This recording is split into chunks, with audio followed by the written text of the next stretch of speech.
नमस्कार दोस्तों, आप सभी का स्वागत है हमारे YouTube चैनल VCS अकेडमी पर। और आज के इस वीडियो में हम नीट IIT मेन से रिलेटेड वीडियो लेकर आए हैं। इस वीडियो में हम समतल में गति से रिलेटेड कुछ महत्वपूर्ण क्वेश्चंस देखने वाले हैं, उनका सॉल्यूशन यहाँ पर हम ढूंढने वाले हैं। विद्यार्थी, यदि आप हमारे YouTube चैनल पर नए हैं तो चैनल को सब्सक्राइब कर लीजिए, साथ में बेल आइकन भी दबा दीजिए ताकि आपको आगे की वीडियोज की नोटिफिकेशन मिलते रहें। अब इस वीडियो को स्टार्ट करते हैं। हम इस वीडियो का पहला क्वेश्चन ले लेते हैं। देखिए, इससे पहले हमने 73 क्वेश्चन देख लिए थे, 74 क्वेश्चन से स्टार्ट कर रहे हैं। विद्यार्थियों, ये जो क्वेश्चन है वो हमें क्या बता रहा है कि एक साइकिल चालक 1 किलोमीटर की त्रिज्या वाले एक वर्ती पारक के केंद्र से अपनी यात्रा शुरू करता है तथा OPRQO मार्ग के साथ साथ चित्रानुसार गति करता है। यदि वह 10 मीटर प्रति सेकंड की निरंतर गति को बनाए रखता हो तब बिंदु R पर त्वरण क्या होगा। चलिए यहाँ पर इस क्वेश्चन को एक बार समझ लीजिए कि हमें रेडियस दे रखी है स्मॉल r बराबर 1 किलोमीटर। 1 किलोमीटर का मतलब हो गया है 1000 मीटर। और यहाँ से जो पार्टिकल है वो एक समान है, वेग जो वेलोसिटी है वो हमें दे रखी है 10 मीटर प्रति सेकंड। तो पहले वो O से बिंदु P पर जाएगा, फिर P से R और R से वो जा रहा है Q पर और Q से वापस कहाँ आ रहा है, O पर।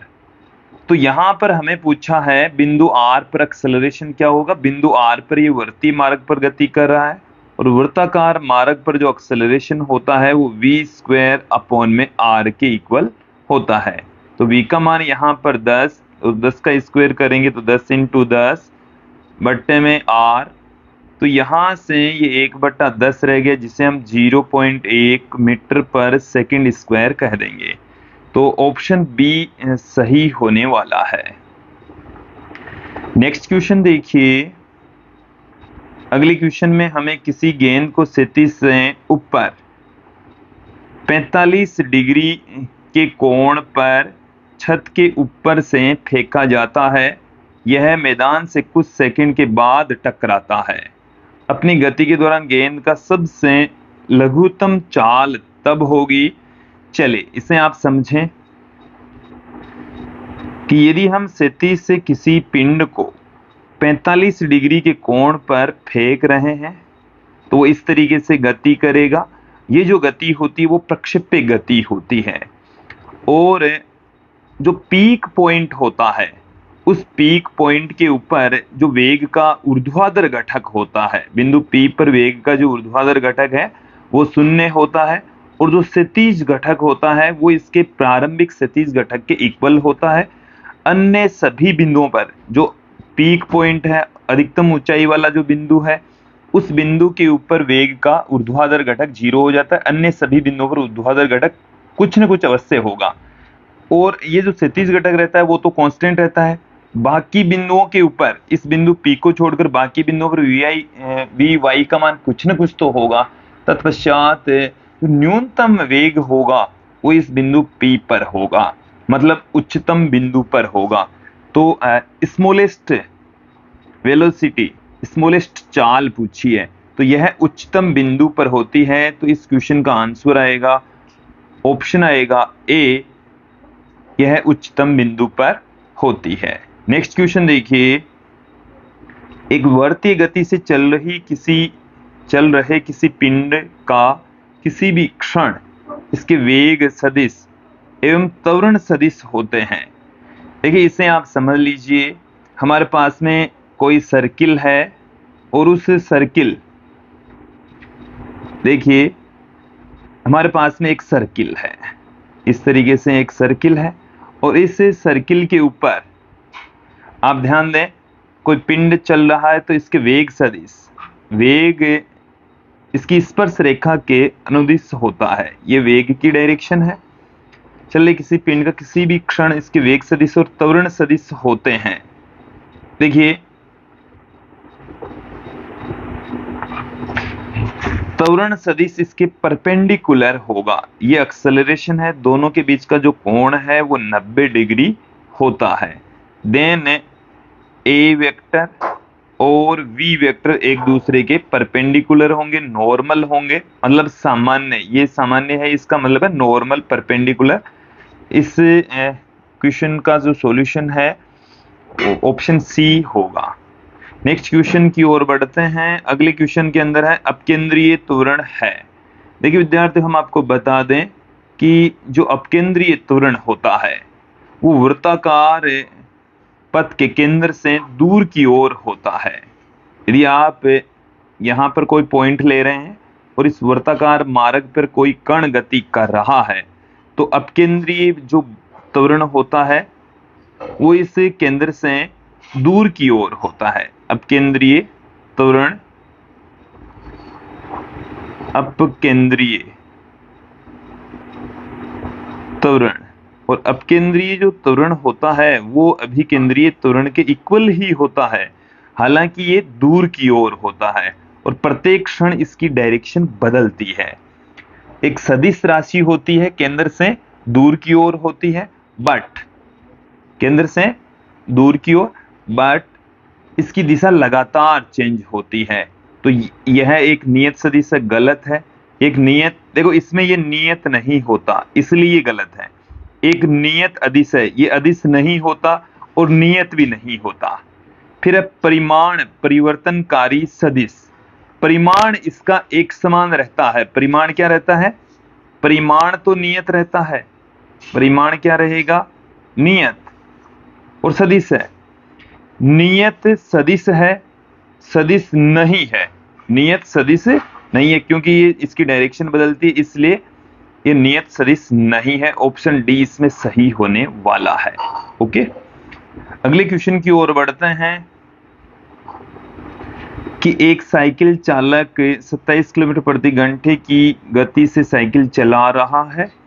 जैसे कि वह सड़क पर 80 मीटर की त्रिज्या का एक वर्तीय घुमाव लेता है तो वह ब्रेक लगाकर अपनी गति को 0.50 मीटर प्रति सेकंड की नियत दर से प्रति सेकंड कम करता है। उस वर्तीय घुमाव पर साइकिल चालक का कुल त्वरण क्या होगा? देखिए, कुल जो एक्सेलरेशन है, यहाँ पर दो प्रकार के एक्सेलरेशन काम कर रहे हैं। एक तो स्पर्श रेखीय त्वरण और एक अभिकेंद्रीय त्वरण, और दोनों एक दूसरे के लंबवत होते हैं।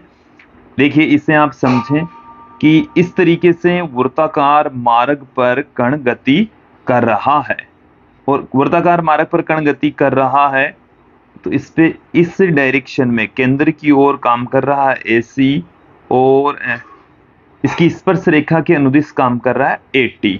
इस AT का मान हमें इस क्वेश्चन में बता रखा है कि ब्रेक लगाकर 0.5 मीटर पर सेकंड स्क्वायर, देखो मीटर प्रति सेकंड की नियत दर से प्रति सेकंड कम करता है, मतलब 0.5 मीटर पर सेकंड स्क्वायर। ओके, हमें वैल्यू चाहिए AC। तो देखिए, AC बराबर होता है V स्क्वायर अपॉन में R। तो यहां पर हम V स्क्वायर निकाल लेते हैं। तो देखिए, R हमें 80 दे रखा है, R हमें कितना दे रखा है? 80। और यहां से ये जो चाल है इसको हम कन्वर्ट कर लेते हैं मीटर प्रति सेकंड में। तो V बराबर हमें दे रखा है 27 किलोमीटर प्रति घंटा। तो 5/18 से गुणा कर देंगे। 9 का भाग इसमें 2 बार में, इसमें 3 बार में, 15/2, ये आ गया 15/2 का मतलब आ गया 7.5। तो 7.5 मीटर प्रति सेकंड, ये तो वेलोसिटी आ गई है। AC स्क्वायर, तो यहां से AC बराबर, पहले AC निकाल लेते हैं। तो 7.5 गुणा में 7.5 बट्टे में R मतलब 80। तो यहां से देखिए, पॉइंट हटाएंगे एक, फिर एक पॉइंट हटाएंगे तो 2 जीरो लगा देंगे। तो इसको गुणा करेंगे, 7 को 8 से गुणा कर दिया 56, और 5 का स्क्वायर हो गया 25 बट्टे में ये आ गया 8000। तो पहले हम एक बार 8 का भाग लगा देते हैं, फिर 3 संख्या पहले हम पॉइंट पुट कर देंगे। ओके, तो यहां से 0.08 7 बार में चला गया, 56, फिर 0, फिर 3 बार में 24 चला गया, ये आ गया मीटर पर second square. Okay, second square है विद्यार्थियों। तो यहाँ पर इन दोनों की वैल्यू हम पुट कर देते हैं। 80 का मान हमारे को दे रखा है इस क्वेश्चन में 0.5, 0.5 का स्क्वायर। 80 का मान हमने निकाल लिया है 0.703 का स्क्वायर का रूट। तो यहाँ से ये हमें मिल चुका है 0.25 प्लस 0.49 का रूट। तो 0 पॉइंट यहाँ से अंडरूट में हमें मिल चुका है 0.74, 0.74। तो ये देखिए 8 पॉइंट कुछ मान आएगा, क्योंकि 9 में तो 81, यदि 0.81 होता तो 9 आ जाता, और 0.64 होता तो ये कितना आ जाता, 8 आ जाता। तो ये 8 और 9 के बीच में इसका आंसर होगा, और हमें ऑप्शन बी दे रखा है 0.86 मीटर पर सेकंड स्क्वायर। क्लियर। अगले क्वेश्चन की ओर बढ़ते हैं। किसी 100 सेमी लंबी रस्सी के एक छोर से बंधे हुए एक पत्थर को नियत गति से एक क्षैतिज वृत्त में घुमाया जाता है। यदि वह पत्थर 22 सेकंड में 14 बार घूम जाता है तो पत्थर का त्वरण होगा। एक बार समझ लीजिए, हमें R बराबर दे रखा है 100 सेंटीमीटर, इसे मीटर में कन्वर्ट कर लेंगे तो कितना हो जाएगा, 1 मीटर।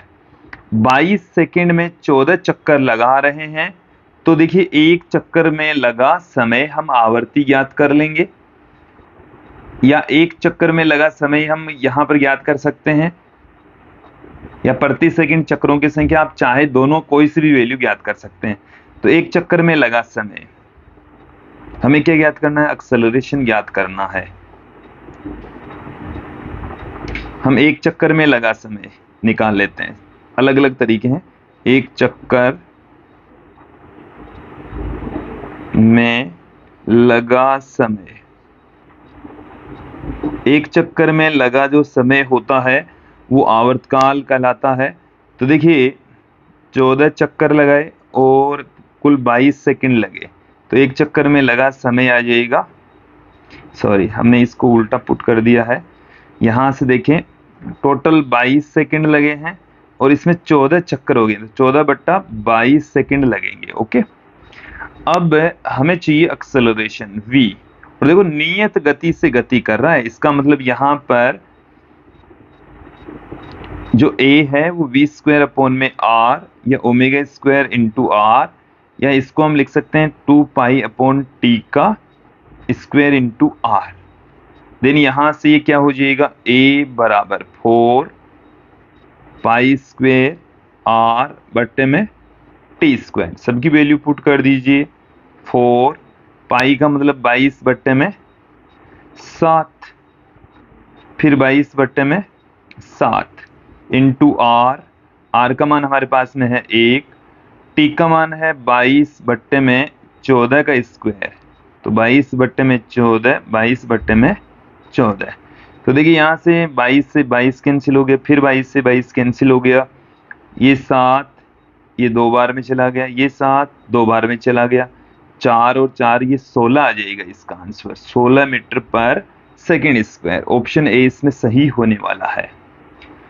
अगले क्वेश्चन की ओर बढ़ते हैं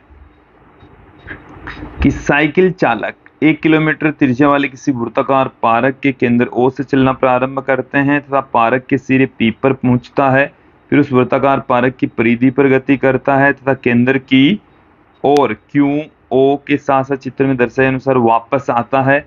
गोलाकार यात्रा में 10 मिनट का समय लगता है, तो साइकिल चालक का कुल विस्थापन तथा औसत गति मीटर किलोमीटर प्रति घंटे में है। चलिए देखिए यहां पर इसको समझ लीजिए। घूम फिरकर कर्ण वहीं वापस लौट आता है। देखो कहां से चलना प्रारंभ करता है, O से चलना प्रारंभ करता है, फिर वो पहुंचता है P पर, P से वृत्ताकार परिधि पर गुजरता हुआ केंद्र QO की ओर दर्शाए अनुसार वापस आ जाता है। तो विस्थापन तो हो जाएगा 0, तो इसमें ऑप्शन या तो D होगा या ए होगा। ठीक है, अब इसमें 10 मिनट का समय लग गया। कितना समय लग गया? 10 मिनट का। हमें इसकी चाल चाहिए। क्या चाहिए? चाल। तो चाल बराबर क्या आ जाएगा? चाल बराबर आ जाएगा कुल दूरी बट्टे में कुल समय। देन यहां से चाल v बराबर कुल दूरी तो कितनी हो जाएगी? ओ से लेकर पी तक हो जाएगी 1 किलोमीटर। फिर देखो Q से O तक भी 1 किलोमीटर। ये यहां से यहां तक इसकी परिधि का 14 हिस्सा। परिधि कितनी होती है? 2πr, उसका चौथा हिस्सा हो गया पाई r बट्टे में 2 हो गया। तो पाई r यहां पर 1 है बट्टे में 2। ये हमारे पास में दूरी आ गई है। समय लगा है हमें 10 मिनट का, मतलब 10 बट्टे में 60, ये घंटे में समय लग गया। तो ये हमारे पास में किलोमीटर प्रति घंटे में आ जाएगा। किलोमीटर प्रति घंटे में। तो यहां से 4 प्लस पाई, 4 प्लस पाई, यहां से इंटू में 3, इंटू में 3 आ जाएगा। देखो ये 6 ऊपर चला गया। एक बार इसको क्लियर कर लीजिए। तो पाई का मान 3.14, और 3.14 में जब हम 4 जोड़ेंगे 7.14 इंटू 3, तो ये हमें मिल चुका है 21.42 किलोमीटर प्रति घंटा।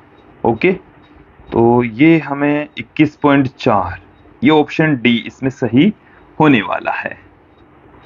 अगले क्वेश्चन की ओर बढ़ते हैं। देखिए क्या है, एक समान वर्ती गति करने वाले किसी कण के लिए निम्न में से अशुद्ध कथन का चुनाव कीजिए। हमें यहाँ पर जो गलत स्टेटमेंट है उसको चयन करना है। देखिए तो यहाँ पर जो वर्ती गति है वो भी है एक समान वर्तीय गति। ओके, चलिए एक एक करके ऑप्शन देख लेते हैं। एक समान वर्तीय गति, तो एक समान वर्तीय गति के अंदर क्या है कि जो चाल है वो नियत रहेगी। तो कण के वेग या चाल का जो परिमाण है वो नियत रहता है। तो बिल्कुल सही स्टेटमेंट है। हमें गलत स्टेटमेंट यहां पर देखना है। तो कण का वेग त्रिज्या सदिश के लंबवत बना रहता है, क्योंकि यहाँ पर तो जो वृत्ताकार गति होती है उस वृत्ताकार गति के अंदर जो वेग है वो इसकी त्रिज्या के लंबवत बना रहता है। ठीक है, तो दोनों एक दूसरे के परपेंडिकुलर रहते हैं। ये भी बिल्कुल सही स्टेटमेंट है। नेक्स्ट स्टेटमेंट देख लीजिए कि कण की गति के साथ साथ त्वरण की दिशा परिवर्तित होती रहती है, क्योंकि त्वरण की जो डायरेक्शन है वो तो अंदर की ओर होती है, इस वृत्ताकार पथ के केंद्र की ओर होती है। तो ये भी लगातार चेंज होती रहती है। अंतिम स्टेटमेंट देखें, त्वरण का जो परिमाण है वो नियत नहीं रहता। जो परिमाण है वो तो नियत रहता है। तो ये स्टेटमेंट सही है। हमें गलत स्टेटमेंट है, क्योंकि त्वरण का जो परिमाण है वो नियत रहता है। तो गलत स्टेटमेंट है, तो हमें गलत स्टेटमेंट ही ढूंढना था इनमें से। तो ऑप्शन डी इसमें सही हो जाएगा। नेक्स्ट क्वेश्चन की ओर। एक कण एक समान चाल v से एक समान चाल तो कितनी है? v त्रिज्या r के वर्ती पथ पर गति कर रहा है। कण का विस्थापन 60 डिग्री, इसके द्वारा बनाए गए कोण के पश्चात क्या होगा? चलिए एक बार इसे देख लीजिए, समझ लीजिए कि इस तरीके से हमारे पास में एक वृत्ताकार पथ है, और इस वृत्ताकार पथ की जो रेडियस है वो इस तरीके से है, और ये जो कण है वो 60 डिग्री का कोण बना लेता है। यहां से कितने डिग्री का कोण बना लेता है? 60 डिग्री का कोण बना लेता है। ओके, तो यहां से हमारे को विस्थापन ज्ञात करना है। ये जो एंगल है ये है 60 डिग्री, और यहां से प्रारंभिक बिंदु से अंतिम बिंदु के बीच की सीधी दूरी हमें ज्ञात करनी, वही विस्थापन होता है। ये यदि बिंदु A है, ये बिंदु B है, तो हमें A से B तक की डिस्टेंस ज्ञात करनी है। AB ही क्या है यहाँ पर? विस्थापन है। ए बी ही क्या है? विस्थापन, क्योंकि केंद्र के ऊपर कितना कोण बन गया है। देखिए हम आपको बता दें कि ये ओ ए और ओ बी दोनों बराबर हैं, तो इनके सामने वाला ये कोण और ये सामने वाला कोण ये भी बराबर होगा, तो ये भी 60 और 60 डिग्री ही हो जाएंगे, क्योंकि दोनों कोण शेष बचे हुए कोण 120 डिग्री के होंगे। तो सारे कोण है 60-60 डिग्री के, तीनों भुजाएं समान होगी। हमें क्वेश्चन में ओ ए जो त्रिज्या है वो कितनी दे रखी है? आर। ठीक है, ओ ए और ओ बी तो आर के बराबर है, तो ए बी भी कितना होगा? आर के इक्वल ही होगा। ए बी आर के इक्वल होगा। ऑप्शन सी इसमें सही होने वाला है।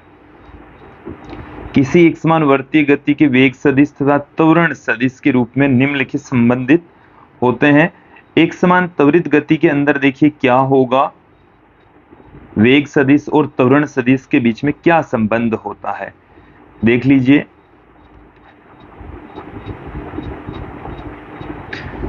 इसे समझें।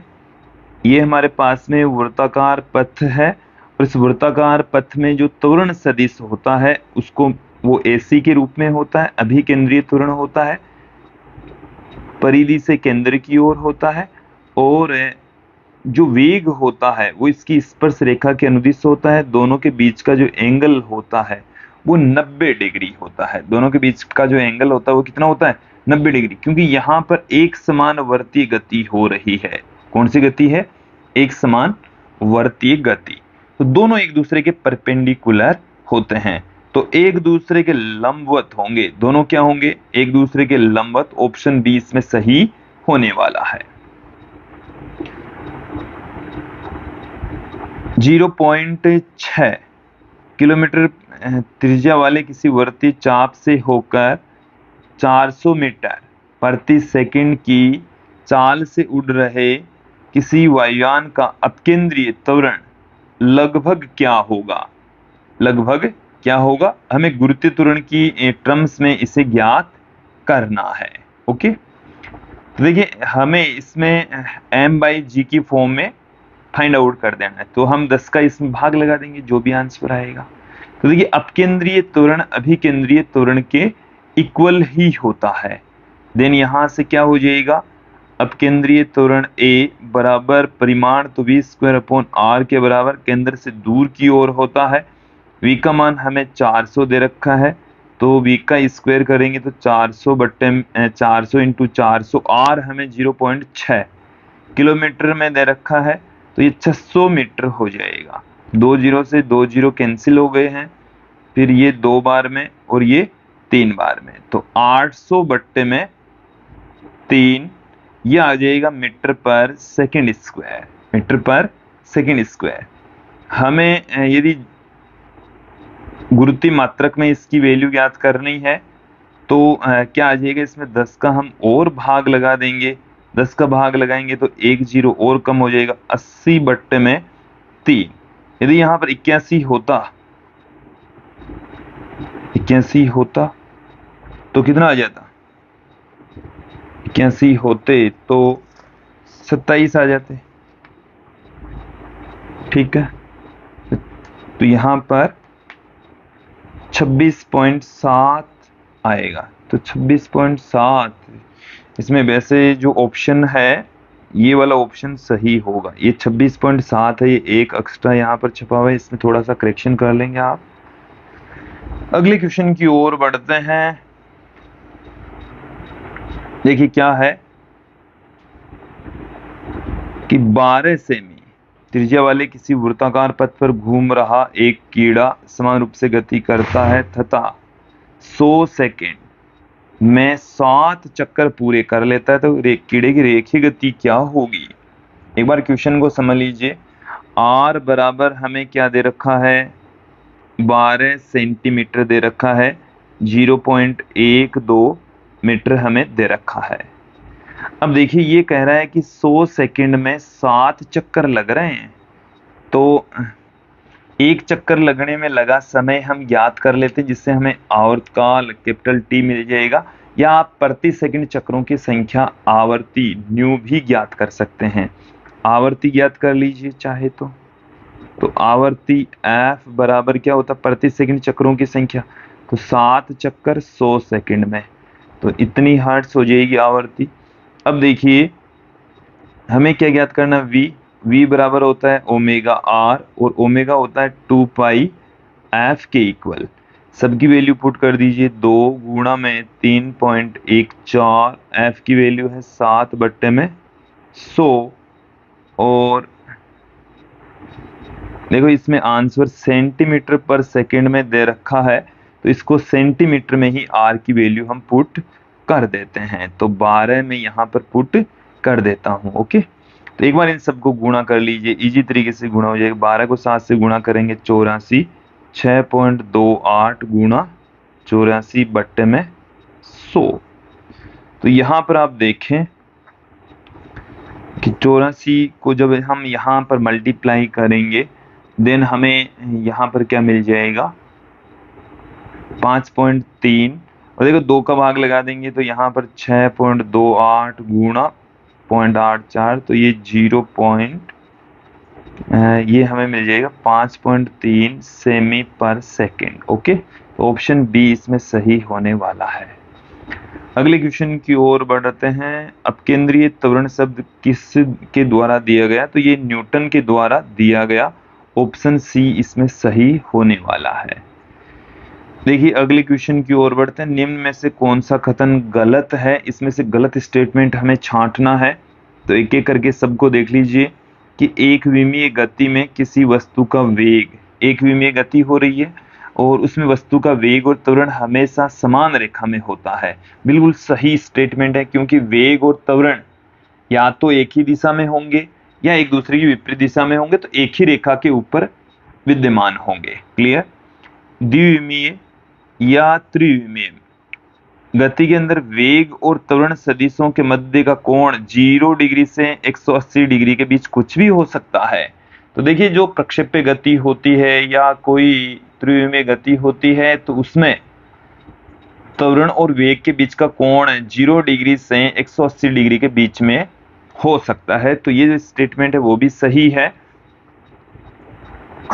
अगले क्वेश्चन, अगले भाग की ओर बढ़ते हैं। किसी एक समानुवर्ती गति के संदर्भ में एक समान त्वरण के लिए, देखिए एक समानुवर्ती गति में चाल नियत रहेगी, शुद्ध गति की समीकरणों को लागू किया जा सकता है। बिल्कुल सही स्टेटमेंट है, हम लागू कर सकते हैं। और एक समानुवर्ती गति के लिए जो गति के समीकरण है उनको भी हमने आपको बताया है अलग से, तो ये बिल्कुल सही है। तो हमें सही स्टेटमेंट क्योंकि शुद्ध गति के समीकरणों को हम अप्लाई नहीं कर सकते, उनके लिए हमें वर्तीय गति के समीकरणों को हमें लिखना पड़ेगा। तो हमें गलत स्टेटमेंट यहां पर देखना है, तो गलत स्टेटमेंट हो गया हमारे पास में ऑप्शन सी। हम अगले बिंदु की ओर बढ़ते हैं, मतलब अगला जो ऑप्शन है वो है वर्तीय गति में किसी वस्तु का परिणामी त्वरण केंद्र की ओर केवल तभी हो सकता है यदि चाल नियत रहती है। चाल नियत रहती है तो जो त्वरण है वो केंद्र की ओर रहेगा। ये ऑप्शन भी सही है। हमें गलत स्टेटमेंट छांटना है, तो एक बार गलत वाले स्टेटमेंट पर फिर से देखें। किसी एक समान वर्तीय गति के एक समान त्वरण के लिए शुद्ध गति के समीकरणों को लागू किया जा सकता है, तो ये गलत स्टेटमेंट है। एक समान त्वरण के लिए शुद्ध गति के समीकरणों को हम लागू नहीं कर सकते। देखिए अगला क्वेश्चन, यदि सदिशों ए वेक्टर व बी वेक्टर के मध्य का कोण थीटा है, तो गुणनफल B vector cross A vector dot A vector का मान बराबर होगा। चलिए देख लीजिए, बी वेक्टर क्रॉस ए वेक्टर बराबर होगा बी वेक्टर का मोड ए वेक्टर का mod sine theta N cap. ठीक है, ये जो एन कैप है एक सदिश है जो कि बी के भी लंबवत है और ए के भी लंबवत है। ए और बी दोनों के ही परपेंडिकुलर है। ओके, तो यहां से आगे हमारे पास में A B sine theta N cap. अब हम फाइंड आउट कर लेते हैं B vector cross A vector dot A vector. इसको ए वेक्टर से और अदिश गुणन कर देते हैं। तो ए वेक्टर से अदिश गुणन करेंगे तो ये पूरा का पूरा ये तो अदिश राशि यहां तक तो ए बी साइन थीटा, ठीक है। फिर है हमारे को मिल गया है N cap dot A vector. तो देखिए एन केप और ए वेक्टर दोनों क्या हैं, एक दूसरे के लंबवत हैं, दोनों एक दूसरे के क्या हैं, लंबवत। तो ए बी साइन थीटा, तो ए जेड, इस ब्रैकेट को हम क्या लिख सकते हैं, पहले का परिमाण तो एक हो गया, ए वेक्टर का परिमाण ए हो गया, फिर दोनों के बीच का कोण को कोस में लिखेंगे तो कोस 90, और कोस 90 का मान कितना हो जाता है, 0। देन ये सारी की सारी वैल्यू क्या हो जाएगी, 0 हो जाएगी। ऑप्शन डी इसमें सही होने वाला है। नेक्स्ट क्वेश्चन की ओर बढ़ते हैं। कोई वायुयान पृथ्वी से 3400 मीटर 3400 मीटर की ऊंचाई पर उड़ रहा है। यदि पृथ्वी पर किसी अवलोकन बिंदु पर वायुयान की 10 सेकंड की दूरी की स्थितियां 30 डिग्री कोण बनाती, वायुयान की चाल क्या होगी। एक बार इस क्वेश्चन को समझ लीजिए कि यदि हम यहां से देखें, पृथ्वी से हम देख रहे हैं इस बिंदु से, और यहां पर वायुयान उड़ रहा है, यहां पर वायुयान उड़ रहा है, थोड़ी देर पश्चात ये यहां पर आ जाता है और पृथ्वी से देखने पर 30 डिग्री का कोण बनाता है। कितना कोण बना रहा है, 30 डिग्री का यहां से एंगल बनाता है। देखने वाला यहां है विद्यार्थियों, देखने वाला यहां मौजूद है, ओके। और वायुयान यहां उड़ रहा है, वायुयान यहां उड़ रहा है, ये हमने वायुयान बना दिया है, ओके। चलिए, ये यहां से यहां तक की जो डिस्टेंस है वो है 3400 मीटर, ओके। वायुयान की 10 सेकंड की दूरी पर 10 सेकंड बाद में ये कहां पहुंच जाता है, यहां पर पहुंच जाता है। बिंदु ए पर था, बिंदु बी पर आ गया, क्लियर। वायुयान की चाल हमें पूछी है, वायुयान की क्या पूछी है, चाल। तो देखिए यहां से हम पहले तो दूरी ज्ञात कर लेते हैं, हमें ए बी ज्ञात करनी पड़ेगी।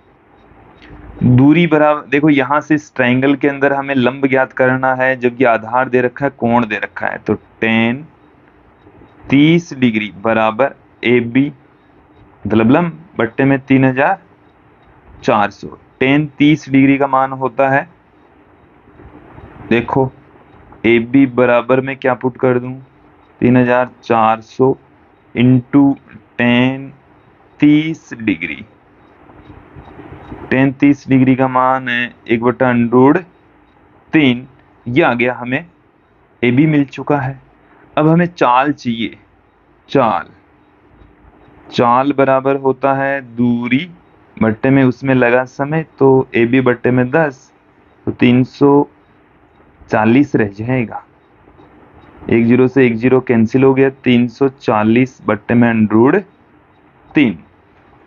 तो यहां से जब हम कैलकुलेट करेंगे तो 340 बट्टे में 1.732, तो ये लगभग 20 से थोड़ा सा कम आएगा, मतलब यहां भाग लगाएंगे तो थोड़ा सा कम, 200 से थोड़ा कम, तो ये 196.3 मीटर प्रति सेकंड हमें मिल जाएगा।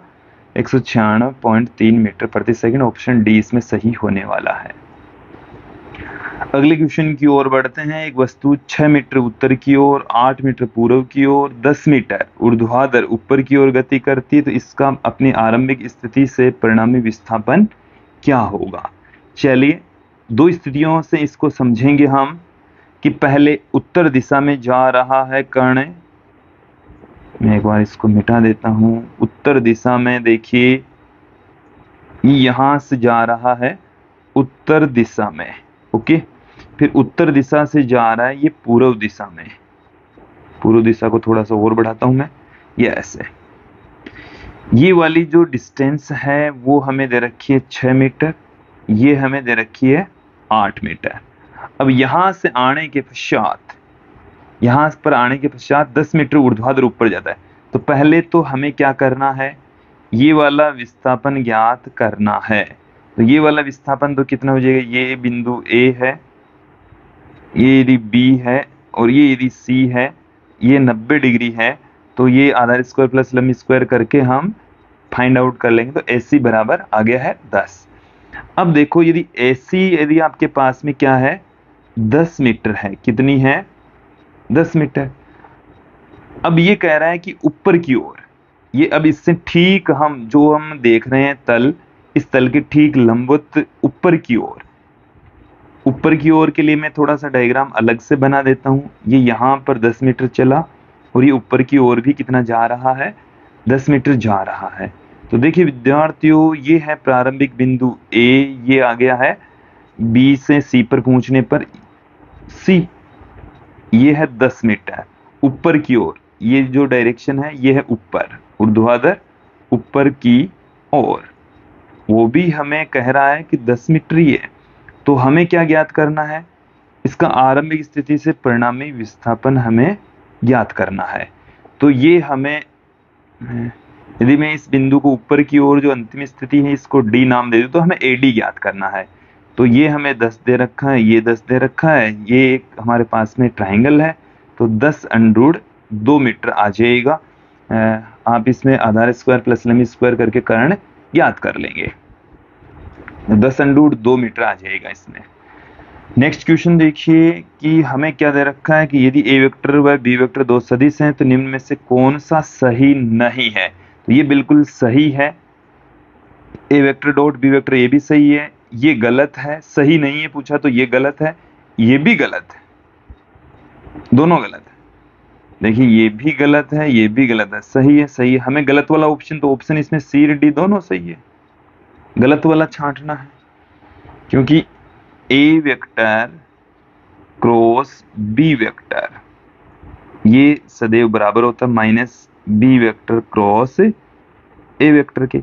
इसी प्रकार से A vector minus B vector ये बराबर होता है माइनस बी वेक्टर माइनस ए वेक्टर के। तो ये ऐसे होंगे सही, तो हमें दोनों ही गलत हैं तत्पश्चात। चाहे तो यहाँ पर माइनस का साइन लगा देंगे तो ये सही हो जाएगा, इसमें देख लीजिए आप। ओके, अगले क्वेश्चन की ओर बढ़ते हैं कि सदिश बी वेक्टर बराबर हमें दे रखा है पर ए वेक्टर का प्रक्षेप। तो ए बी पर ए का प्रक्षेप पूछा है, तो ए का प्रक्षेप हो जाएगा a cos theta. A cos theta किसके इक्वल होगा, a vector dot B vector upon b. देखिए a vector dot B vector बराबर होता है ए बी कोस थीटा, तो हमें ए कोस थीटा ज्ञात करना है। चलिए ए वेक्टर कितना है, I cap minus 2 cap plus K cap dot B vector 4 minus 4 cap plus 7 cap upon B. B का परिमाण लेना पड़ेगा, तो आई केप का गुणांक का स्क्वायर, जे केप के गुणांक का स्क्वायर प्लस के केप के गुणांक का स्क्वायर का रूट कर देंगे। तो यहाँ पर आई केप को आई केप से गुणा करेंगे तो 4 माइनस माइनस प्लस हो जाएगा 8 प्लस में 7 बट्टे में 4 का स्क्वायर हो गया 16 प्लस 16 प्लस 49। तो देखिए विद्यार्थी यहां से हमें क्या मिल चुका है, प्लस का 11, तो ये आ गया 3 7, 4 और 7 कितना हो गया। देखिए यहां से भी ये माइनस माइनस प्लस हो जाएगा, 15 4 19 हो गया। तो ये हमें मिल चुका है 19 बट्टे में, यहां से कैलकुलेट कीजिए 81 हो गया, 81 का रूट हो गया 9, तो 19/9 आएगा। ऑप्शन ए इसमें सही होने वाला है। अगला क्वेश्चन देखिए कि एक व्यक्ति ठहरे हुए पानी में 4 किलोमीटर प्रति घंटे की गति से तैर सकता है, वह 1 किलोमीटर चौड़ी उस नदी को पार कर सकता है, तो निश्चित रूप से 3 किलोमीटर प्रति घंटे की गति से बहती है नदी है। ये नदी है वो 3 किलोमीटर प्रति घंटे की नियत चाल से बहती है। यदि वह नदी के धारा के प्रवाह में सामान्य रूप से तैरता है तो वह दूसरे किनारे पर पहुंचने में कितना दूर चल चुका होगा। चलिए इसे आप समझें क्या कहा जा रहा है, पहले वो समझ लीजिए। कि इस तरीके से हमें क्वेश्चन में नदी दे रखी है ऐसे, ठीक है, और यहाँ से हमें बिंदु ए से वो चलना स्टार्ट करता है और वो इस बिंदु बी पर जाना चाहता है, बट एक्चुअल में जो नदी है उसका प्रवाह इस डायरेक्शन में है, इस डायरेक्शन में नदी बह रही है, ठीक है। तो नदी बहने के कारण से इस डायरेक्शन में क्या हो रही है, नदी बह रही है, ओके, इस डायरेक्शन में वी आर।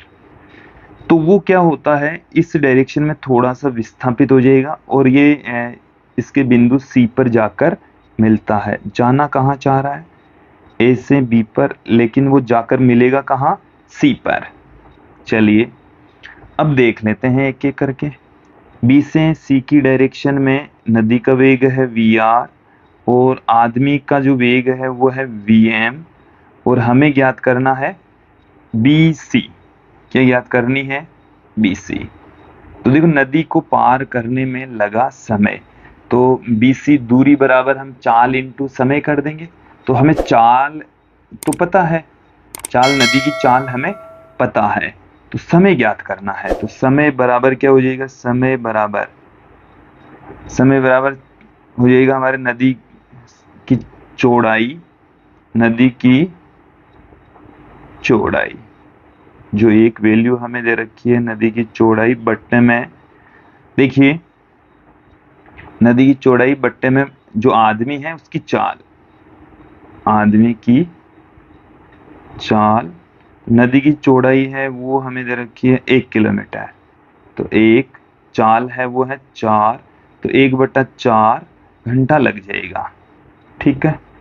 मतलब 1/4 घंटे का मतलब क्या हो गया, चलिए हम इसी टर्म्स में ही किलोमीटर में ही फाइंड आउट कर लेते हैं। तो दूरी बराबर आ जाएगा चाल इंटू समय। तो देखिए अब की बार जो चाल आएगी ना वो नदी की चाल आएगी, क्योंकि नदी की चाल है इस डायरेक्शन में वी आर, और चाल कितनी है वी आर इंटू टी। तो वी आर का मान कितना, वी आर नदी की चाल कितनी है, आदमी की चाल 4 है, नदी की चाल 3 है, तो 3 गुणा 1/4, ये किलोमीटर में आ गया। तो 3/4 किलोमीटर का मतलब हो गया 750 मीटर, ये आंसर आएगा, ओके। अगले क्वेश्चन की ओर बढ़ते हैं। अगला जो क्वेश्चन है उसमें हमें देखिए क्या दे रखा है कि यदि ए वेक्टर व बी वेक्टर दो सदिश हैं तो a vector plus b vector cross A vector minus B vector का मान क्या होगा। चलिए इनका क्रॉस मल्टीप्लाई यहाँ पर हम देख लेते हैं, यहीं पर मैं नीचे ही पुट कर देता हूँ बराबर लगाकर। तो इसको एक एक करके मल्टीप्लाई करेंगे तो a vector cross A vector minus A vector cross B vector, फिर प्लस में बी वेक्टर क्रॉस ए वेक्टर, फिर माइनस में b vector cross B vector. विद्यार्थियों हम आपको बता दें कि समान सदिश को समान सदिश से गुणा करते हैं तो वो 0 हो जाता है। तो हमें क्या मिल जाएगा, माइनस में ए वेक्टर क्रॉस बी वेक्टर, और इसको भी हम यदि इस तरीके से लिखें कि ए वेक्टर क्रॉस बी वेक्टर तो एक माइनस का साइन क्रिएट हो जाएगा, तो माइनस में 2 A vector cross B vector आ जाएगा।